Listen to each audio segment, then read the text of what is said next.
Conjugare, Centro Português de Apoio à Pesquisa Científica e à Cultura. Acreditamos que as ciências e as artes mudam o mundo. O conhecimento transforma, e isso nos motiva.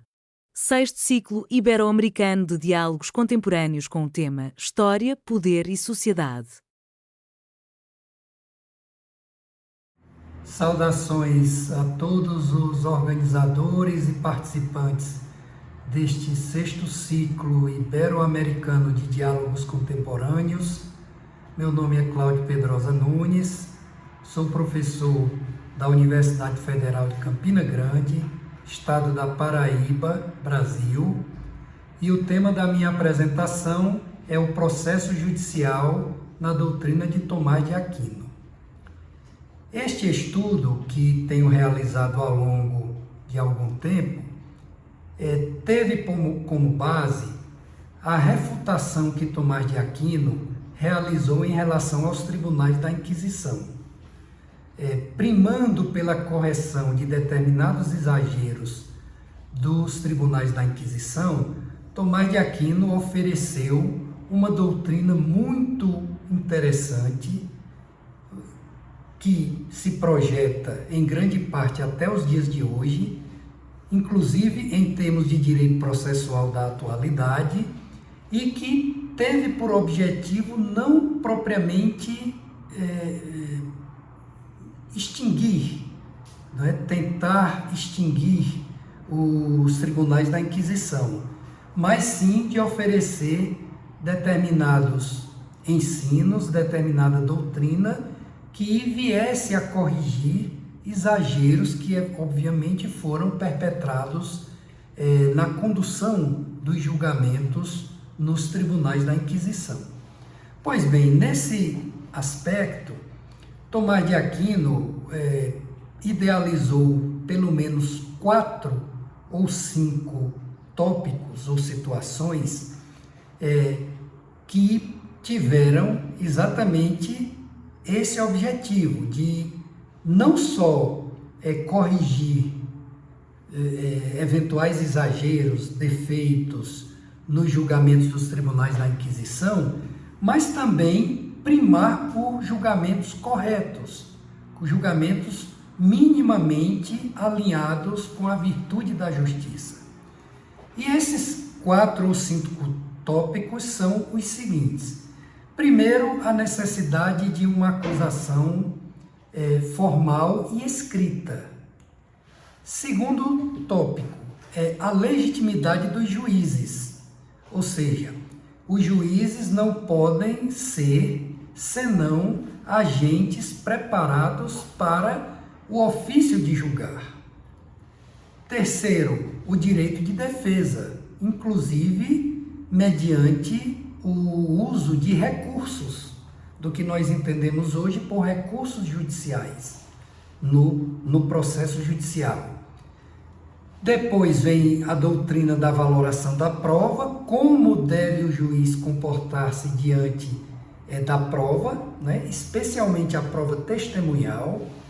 E, por fim, o que eu entendo como sendo a axiologia tomista do julgamento justo. Muito bem, em relação ao primeiro tópico, que é o da acusação formal e escrita, Tomás de Aquino prescreve na questão 68 que toda acusação deve ocorrer mediante a identificação do acusador. E essa identificação se faz, obviamente, por meio de uma acusação formal, ou seja, obedecendo a determinados requisitos, e principalmente que seja escrita, de modo a que se possa verificar os limites da acusação e também evitar que acusações aleatórias, sem um mínimo de estrutura, possa vincar perante os tribunais. Segundo, a legitimidade dos juízes. Os clérigos não podem ser juízes, não podem ocupar o ofício de julgar, porque os clérigos, os padres, são devotados exatamente ao ministério do altar. O julgamento, segundo Aquino, na questão 60 da segunda da Suma Teológica deve ser destinado a quem seja preparado para esse ofício, quem tenha realizado estudos para o ministério do julgar. E os clérigos não têm esse preparo, não têm preparo técnico suficiente para conduzir julgamentos, especialmente os julgamentos inquisitoriais. Então, geral tem que ser um agente público, não é? O julgador, o juiz dos tribunais deve ser um agente público e, repito, que tenha preparo, tenha um mínimo de formação acadêmica, jurídica e técnica para conduzir o julgamento, aplicar corretamente o direito, principalmente o direito natural, e que possa aplicar também corretamente a virtude da justiça. Depois, obviamente, nós temos o direito de defesa. O direito de defesa é previsto por Tomás de Aquino, especialmente na questão 71 da segunda da Suma Teológica, não é? Ele trata do direito de defesa lá nas injustiças realizadas em juízo, cometidas em juízo pelos advogados. E aí menciona que os advogados têm que assegurar a defesa do acusado, mas nas causas justas. Não pode, segundo Aquino, o advogado abraçar uma causa que seja manifestamente injusta, porque aí ele estará se alinhando ao pecado. E ninguém pode licitamente primar pelo que seja danoso, pecaminoso e, obviamente, injusto. Então, deve o advogado abraçar causas justas, não é? Inclusive a dos pobres, as causas em que os acusados sejam pobres, não tenham recursos, de forma voluntária, e quando não se tratar de um acusado pobre, que o advogado seja devidamente remunerado. De acordo com a complexidade da causa e a extensão dessa mesma causa. Esse direito de defesa, segundo Tomás de Aquino, lá na questão 71, abrange também o direito de recurso.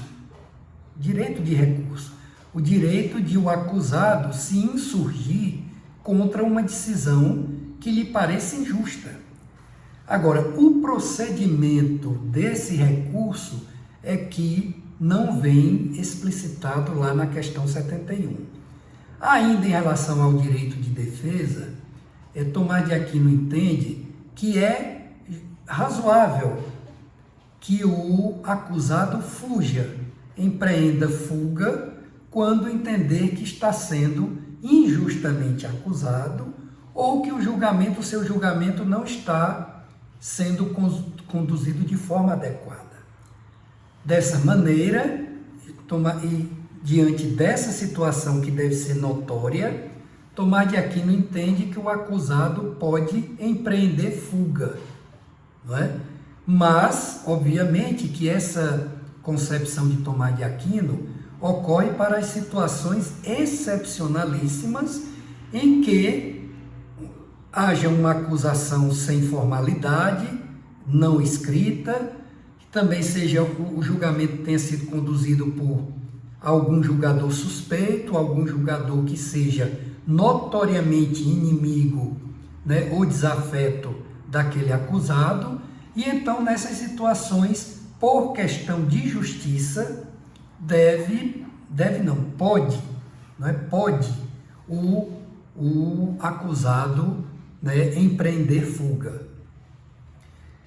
Em relação à valoração da prova, que essa é uma questão sempre muito espinhosa para todo e qualquer julgador, que é exatamente a premissa básica é de que o julgador deve primar pela prova que esteja contida no processo, e não em razão de uma concepção pessoal, de uma opinião pessoal, de um convencimento que seja realizado a partir só do sentimento do julgador, não é?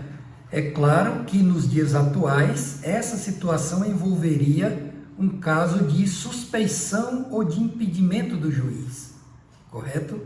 Exatamente porque o juiz não tem condição de julgar senão de acordo com a técnica processual consubstanciada no exame imparcial da prova, e não movido por um sentimento pessoal de ódio, de algum tipo de adversidade em relação ao acusado.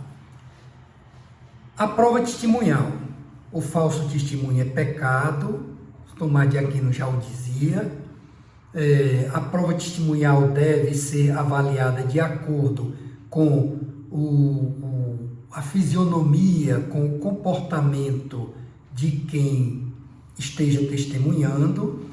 A testemunha não pode ser uma pessoa reconhecidamente ímpia ou uma pessoa de conduta reconhecidamente temerária ou reprovável na sociedade e, portanto, a testemunha deve merecer o devido respeito, mas sendo avaliada pelo que ela manifesta com segurança no seu depoimento e não com base na simpatia que a testemunha possa apresentar ou alguma versão que, embora lógica, não esteja devidamente alinhada com a acusação. Finalmente, a axiologia do julgamento justo. São duas premissas principais que Tomás de Aquino idealiza em relação ao julgamento justo. Primeira premissa, que o juiz seja inclinado da vontade de fazer justiça, né? Que o juiz seja exatamente voltado para fazer justiça, para aplicar a virtude da justiça. E segundo, que o julgamento, a sentença, o julgamento, a decisão, seja proferida com a reta razão da prudência, ou seja, na escolha, de acordo com os autos, com a prova dos autos, daquela que seja a decisão mais justa, mais adequada para se aplicar a virtude da justiça, cujo conceito é dar a cada um que é seu na medida dos méritos e deméritos. Portanto, senhores, como nós podemos perceber destas rápidas considerações, a doutrina de Tomás de Aquino, desde o século XIII, na verdade, tem muita conexão, não é? Para não dizer institutos absolutamente iguais, com o processo judicial da atualidade, o chamado devido processo legal, que tem como estrutura básica uma acusação realizada por um agente público que tenha sido preparado para a acusação, legitimidade dos julgadores, a doutrina da prova, a teoria da prova, que hoje é muito bem definida nas leis processuais, nos códigos penais, códigos processuais penais, códigos civis, processuais civis e em outras leis codificadas, e também a valoração da prova e o julgamento justo, né? O julgamento de juiz imparcial, o julgamento proferido por quem tenha a vontade deliberada de fazer o justo, de aplicar adequadamente a virtude da justiça. Então, são essas as minhas considerações, o tempo já está se esgotando da minha apresentação. Eu agradeço a todos pela atenção. Muito obrigado. Realização, Conjugare, Centro Português de Apoio à Pesquisa Científica e à Cultura. Inscreva-se no canal, comente, curta e compartilhe. Obrigado por assistir.